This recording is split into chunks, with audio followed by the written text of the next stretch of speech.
Well, hello, everyone, and welcome to English Pod. My name's Erica. And I'm Marco. So, Marco, how are you doing today? I'm doing great, and I'm really looking forward to our lesson because we're going to the eye doctor today. Okay, so we've got an elementary lesson about going to the eye doctor. Yes. Well, let's get started then with our vocabulary preview. Vocabulary preview.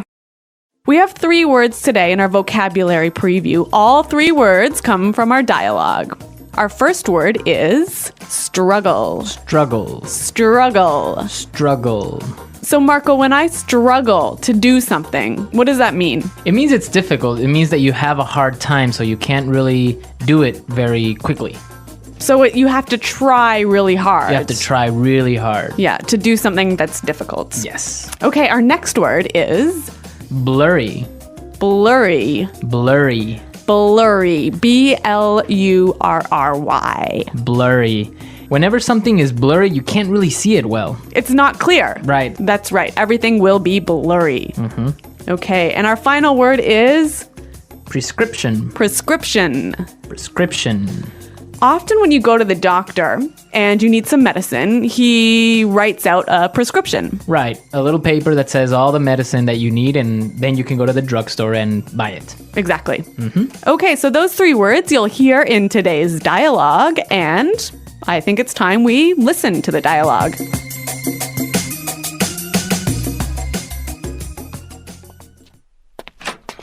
Hello, Arthur. What seems to be the problem? Hey, Doc. Well, I think I might need glasses. I'm getting headaches and I really struggle to see things that are far away. But I've always had 20/20 vision. Sounds like you might be farsighted. Okay, then, cover your left eye and read the chart in front of you. X, E, R, 3, question mark, and I can't quite make out the other symbol, but I think it's the peace sign. Wow, Arthur, you're as blind as a bat. Yeah, I know. My vision is really blurry at times. Okay, then. Head over to the other room and pick out some frames while I fill out your prescription. Thanks, Doc. Arthur, that's the bathroom. Well, this guy really has poor vision, hey? Well, actually, you know what? I've walked into the bathroom, the men's bathroom, actually, instead of the women's bathroom, and that's not because I wasn't wearing my glasses. It's because you weren't paying attention. That's true. Okay, let's take a look today at our language takeaway. Language takeaway. The first word on our language takeaway for today is 20/20 vision. 20/20 vision. 20/20 vision. If I have 20/20 vision, it means that you have perfect vision. Which I do not have. No, me neither. So I usually wear glasses as well. Yeah. But yeah, people that have 20/20 vision don't need glasses. They can see clearly. And perfectly. And perfectly. Yeah. Next word is far-sighted. Far-sighted. Far-sighted. Far-sighted. So if I'm far-sighted, I can't see very well, right? So if you're far-sighted, you can see things that are near. So you can see things that are far away. Right. But things that are close are blurry. Okay. And the opposite would be? Nearsighted. And which is? You can see things that are close well. But not far. Yeah. Okay. Far-sighted and nearsighted. Okay, so our next word is make out. Make out. Make out. Make out. Make out. That's kind of a funny little phrase. And let's listen to a few examples of this phrase so we can understand how it's used. Example 1. I can't make out what this says. The writing is too small. Example 2. If you look carefully, you can almost make out a few of the stars in the sky. Example 3. Can you see what's written on the sign there? No, I can't quite make it out. Okay, so basically make out is to see clearly. Exactly. Make out. To see. Okay, and our last word for language takeaway today is blind as a bat. Blind as a bat. Blind as a bat. So this is a really funny sounding expression, one of these weird English idioms. Yeah, it's a really common expression that just means that you can't see. Exactly. So it's not like you actually are blind, right? But you just really can't see very well. Okay. All right, we saw 4 great words today in our language takeaway. Now I think we can listen to our dialogue another time. But this time, it's going to be slower so we can pick up all these great words that we just talked about. Hello, Arthur. What seems to be the problem? Hey, Doc. Well, I think I might need glasses. I'm getting headaches, and I really struggle to see things that are far away. But I've always had 20/20 vision. Sounds like you may be farsighted. Okay, then. Cover your left eye and read the chart in front of you.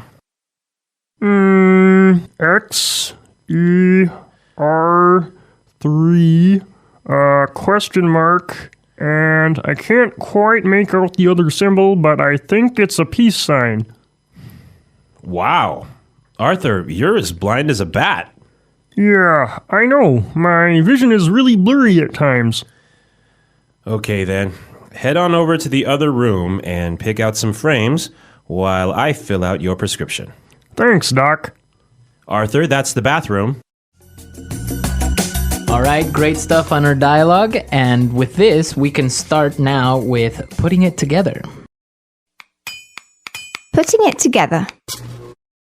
So we saw a couple useful phrases in this dialogue, and I think we can show you how to use these phrases in a few different ways. Right.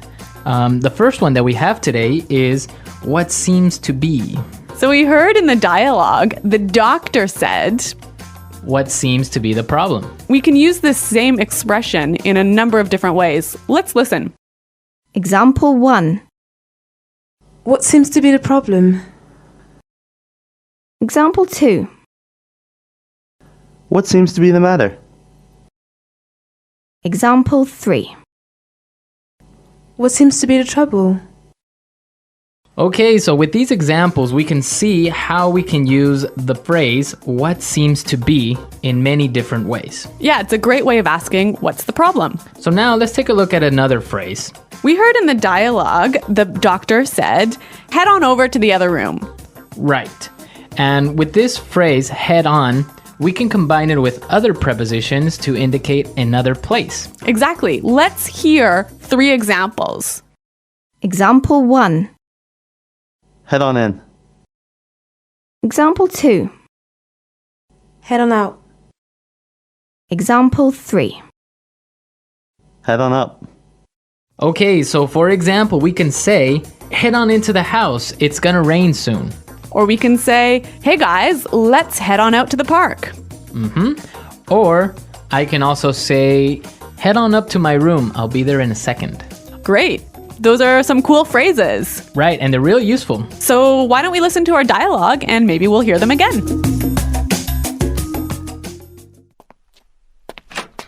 Hello, Arthur. What seems to be the problem?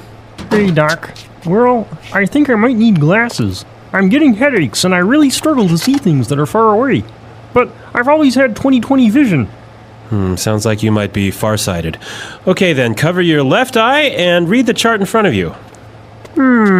X, E, R, 3, question mark, and I can't quite make out the other symbol, but I think it's the peace sign. Wow. Arthur, you're as blind as a bat. Yeah, I know. My vision is really blurry at times. Okay, then. Head over to the other room and pick out some frames while I fill out your prescription. Thanks, Doc. Arthur, that's the bathroom.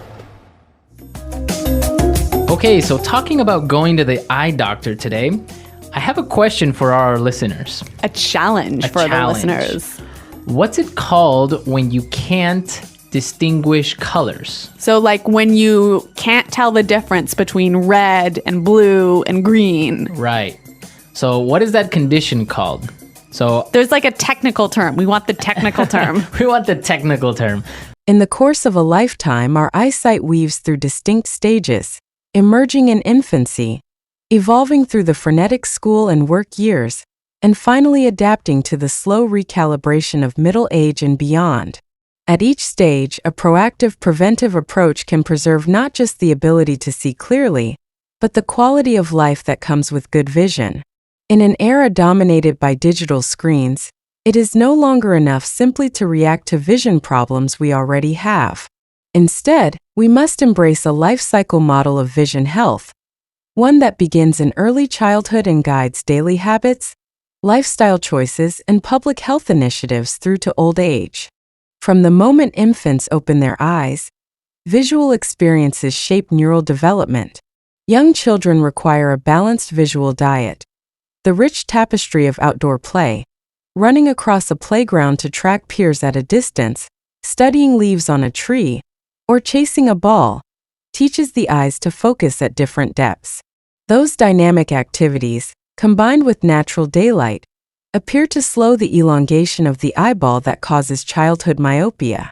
Conversely, the modern norm of long tablet and smartphone sessions, without periodic breaks or outdoor time, breaks this developmental equilibrium, and we now see myopia rates in some urban school districts exceeding 70%.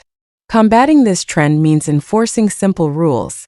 After every 20 minutes of near work, homework, reading on a device, look at least 20 feet away for 20 seconds, and spend at least 2 hours outdoors each day unencumbered by screens. These habits, supported by parents, educators, and pediatricians, serve as the bedrock of vision prevention in youth. As children become adults, digital devices remain constant companions, but so too can the early warning signs of chronic strain. Adults in office environments typically blink only half as often in front of screens, leading to dry eye, irritation, and blurred vision.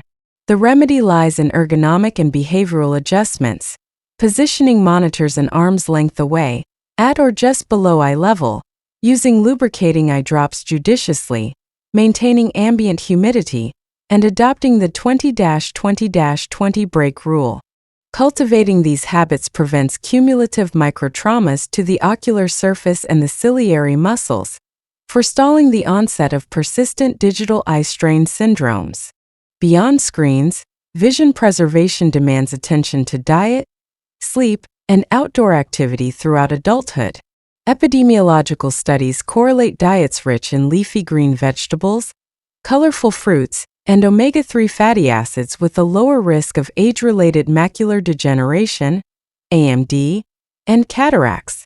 Lutein and zeaxanthin, carotenoids concentrated in the macula, act as natural filters against high-energy blue light.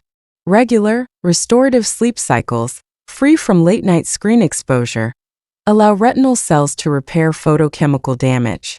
And weekly outdoor pursuits, hiking, cycling, team sports, keep the accommodative system flexible and maintain health. Many schools now implement mandatory vision screenings at multiple grade levels, detecting refractive errors and ocular misalignments before they compromise learning. Corporate wellness programs that include annual eye exams, workstation ergonomic assessments, and digital eye strain workshops empower employees to integrate preventive practices into their workday. At the population level, awareness campaigns timed with Vision Health Month remind citizens to schedule routine optometric visits, ideally every 2 years for those without risk factors, and annually for individuals with existing ocular conditions such as diabetes or glaucoma. The transition from reactionary treatment to preventive life cycle management represents a paradigm shift in vision care. By embedding healthy visual habits in early childhood, reinforcing them through adult work and leisure routines, and supporting them with robust public and corporate programs, we can blunt the tide of screen-driven myopia, forestall chronic digital strain syndromes, and slow the progression of age-related vision loss. This foundational first pillar of modern vision health management ensures that as our screens grow ever more essential, our sight remains resilient and clear.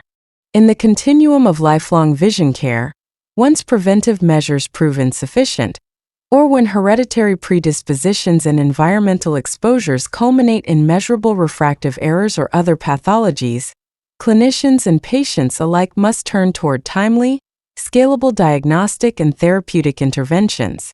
Today's diagnostic armamentarium has evolved from manual lens meter readings and paper chart acuity tests to fully digital workflows that not only streamline patient throughput, but also tailor refractive prescriptions with unprecedented precision. A modern eye care practice often begins with an autorefractor and wavefront aberrometer that rapidly quantify lower and higher order aberrations across dozens of meridians. Coupled with an adaptive phoropter, these instruments can deliver an individualized trial prescription that is then refined in real time through patient feedback, all while capturing the data in an electronic health record. The result is a pair of spectacles or contact lenses whose dioptric spheres, cylinders, and axes precisely map the patient's unique optical profile, addressing not just simple myopia or astigmatism, but fine-grained irregularities that previously required painstaking manual refraction. When optical correction alone cannot deliver the functional independence patients desire, minimally invasive surgical options now occupy center stage. Photorefractive keratectomy, PRK, and laser-assisted in situ keratomileusis, LASIK employ excimer lasers to sculpt the corneal stroma, reshaping its curvature and thereby correcting myopia, hyperopia, and astigmatism. Advances such as femtosecond laser flap creation and topography-guided ablations have greatly improved safety profiles and postoperative visual quality. Beyond corneal procedures, phakic intraocular lens, IOL, implantation offers an alternative for those with hyperscription ranges or thin corneas that preclude laser ablation. Foldable, implantable lenses are inserted in the sulcus or between the iris and the crystalline lens, providing reversible correction with minimal impact on native accommodation. For presbyopic patients or those with early cataracts, refractive lens exchange with multifocal or extended depth of focus IOLs marries cataract removal with refractive enhancement, restoring both transparency and near-to-distance visual function. Yet not all vision threats arise from simple refractive misalignments.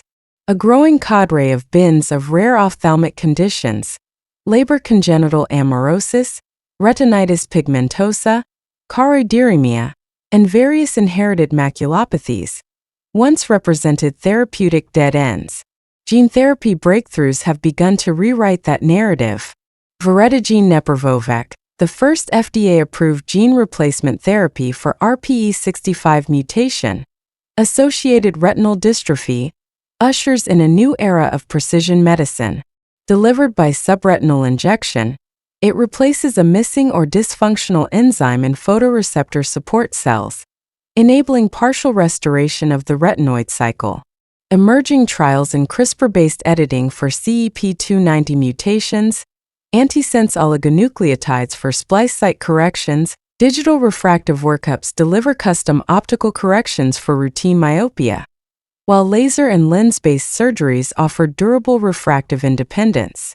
Simultaneously, targeted gene therapies are emerging to tackle orphan retinal diseases at the DNA level.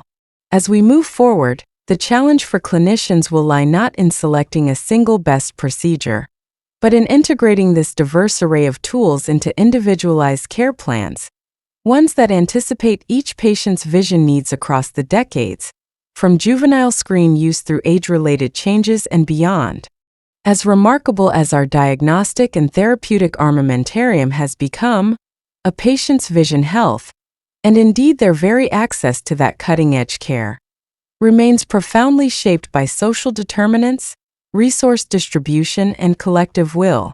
Around the globe, a striking disparity persists between regions endowed with advanced ophthalmic infrastructure and those where even basic community eye screening is a rarity. In high-income nations, patients benefit from multi-specialty clinics, optical shops on every corner, and insurance frameworks that underwrite routine refractions, LASIK procedures, and even expensive intraocular lens implants. By contrast, in many low or and middle-income countries, individuals struggle simply to obtain a single pair of reading glasses, let alone cataract extraction or corneal transplantation. The result is a preventable burden of uncorrected refractive error, needless cataract blindness, and debilitating corneal disease that exacts a heavy toll on productivity, educational opportunity, and quality of life. Recognizing this inequity, the World Health Organization joined forces with the International Agency for the Prevention of Blindness in 1999 to launch Vision 2020, the right to sight. This initiative set forth a bold, tripartite strategy: disease control, human resource development, and infrastructure expansion, aimed at eliminating avoidable blindness by the year 2020. Through coordinated campaigns, tens of millions of cataract surgeries have been performed in underserved regions. Large-scale training programs have certified mid-level eye technicians and community health workers to conduct basic refractive services. And public-private partnerships have underwritten the construction of low-cost surgery centers in rural districts. Early data suggests that in pockets of Africa and South Asia, age-adjusted prevalence of cataract blindness has fallen by more than 20% over the past 2 decades, while school-based screening programs have cut uncorrected myopia rates in children by increasing early spectacle provision. Yet despite these strides, formidable challenges remain. Supply chains for ophthalmic consumables, sterile blades, intraocular lenses, antibiotic eye drops, often break down, shunting carts to a standstill. Skilled ophthalmologists are drawn to urban centers, leaving rural districts perennially understaffed. Cultural stigma and health-seeking behaviors can impede uptake of corrective spectacles or surgical referrals, even when services are available. Moreover, the COVID-19 pandemic laid bare the fragility of global eye care networks, as lockdowns deferred millions of routine cataract and glaucoma procedures, threatening to reverse hard-won progress. Looking ahead, the fusion of telemedicine, mobile clinics, and philanthropic innovation offers a promising roadmap toward more equitable vision care. Remote screening platforms, leveraging artificial intelligence-based analysis of retinal photos taken with smartphones, are already dispatching priority lists to regional centers, so that high-risk patients travel only when subspecialty care is needed. Mobile eye camps, outfitted with portable slit lamps, phoropters, and even small-field OCT scanners, can reach nomadic communities or urban slums on a rotating schedule, linking directly into central referral systems. On the funding side, visionary philanthropists and social impact investors are backing spectacle banks that produce low-cost, high-quality lenses in regional hubs, and offering voucher programs that subsidize surgery for those below the poverty threshold. Additionally, cross-sector alliances, uniting ministries of health, educational systems, and technology firms, are embedding vision screening into school curricula, workplace wellness programs, and even maternal and child health visits. By normalizing eye checks as part of routine life, societies can catch amblyopia in early childhood, detect diabetic retinopathy in working-age adults, and screen for glaucoma or macular degeneration in seniors. Such proactive models not only reduce irreversible vision loss, but also stabilize the demand curve, allowing surgical suites and optical shops to plan capacity more efficiently. In sum, closing the global vision health gap will require a multi-layered approach, continuing to refine and expand digital diagnostics and personalized treatments, scaling up community-level screening and refraction services, and weaving vision care into broader public health and social welfare frameworks. As we harness mobile technology, nurture local eye care workforces, and mobilize philanthropic and governmental resources, we edge closer to a world where no child must forego schooling due to uncorrected myopia. No parent must watch the world blur through untreated cataracts, and no individual's economic prospects must dim behind a needless veil of avoidable vision loss. By sustaining our collective resolve, today's achievements in refractive precision and gene therapy can be translated into universal access, ensuring that the gift of clear vision is not a privilege of geography or wealth, but a human right enjoyed by all. The English Pod Audio Review. Listen to the meaning, then say the vocabulary word. Appears or is. Seem to be. Try very hard. Struggle. Perfect eyesight. 20/20 vision. See. Make out. See far away things more clearly than things nearby. Far-sighted. Have really poor vision. As blind as a bat. Ability to see things. Vision. Not clear. Blurry. Choose. Pick out. A message written by a doctor that tells people what medicine to take. Prescription. Let's try that faster. See far away things more clearly than things nearby. Far-sighted. Perfect eyesight. 20/20 vision. Try very hard. Struggle. Have really poor vision. As blind as a bat. See far away things more clearly than things nearby. Far-sighted. Have really poor vision. As blind as a bat. Appears or is. Seem to be. Choose. Pick out. Not clear. Blurry. See far away things more clearly than things nearby. Far-sighted. Choose. Pick out. See. Make out. Perfect eyesight. 20/20 vision. Not clear. Blurry. Appears or is. Seem to be. Have really poor vision. As blind as a bat. Perfect eyesight. 20/20 vision. See. Make out. Now say the word and hear it in a sentence. Seem to be. Trevor seems to be getting sick. He has a fever. Struggle. She was struggling to find a new job. Make out. I can't make out what this says. The writing is too small. Prescription. Here's your prescription. Make sure you take the right amount of pills every day. Struggle. She was struggling to find a new job. Make out. I can't make out what this says. The writing is too small.